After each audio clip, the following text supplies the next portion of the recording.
ముఖ్యంగా విశాఖ స్టీల్ ప్లాంట్కి సంబంధించి అధ్యక్ష, ఇది ఒక పార్టీకి సంబంధించో లేదంటే కొద్దిమంది ఒక ప్రాంతానికి సంబంధించి మొత్తం రాష్ట్రానికి సంబంధించింది.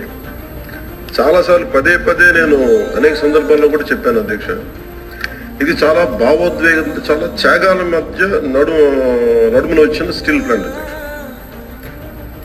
ఇది గతంలో కూడా గత వైసీపీ పాలనలో కూడా అది ప్రైవేటీకరణ జరగబోతోంది. ఆ రోజున మన మంత్రి గారు చెప్తున్నాడు, అచ్చెన్నాయుడు గారు చెప్తున్నాడు, ఎందుకు ఆ రోజు ధర్నా చేశారు, వీళ్ళందరూ ఎందుకు వచ్చారంటే దానికి ఆ సమయంలో జరిగింది ఏంటంటే కొంతమంది కార్మిక సంఘాల నాయకులు కూడా ఎయిర్పోర్ట్కి వెళ్ళి అప్పుడు ముఖ్యమంత్రి గారు చెప్పిన మాటలు ఏంటంటే మేము దీన్ని కొంత భూమిని అమ్మేస్తాం మీకు ఇస్తామని చెప్తే అది నిర్వీర్యం చేయడానికి వాళ్ళు ప్రయత్నం చేస్తే మేమందరం అడ్డుకున్నాం అధ్యక్ష, అందరితో సహా. ఇది మొన్న కూడా కార్మిక సంఘాల నాయకులతో కూర్చున్నప్పుడు ఇదే నివేదిక ఇదే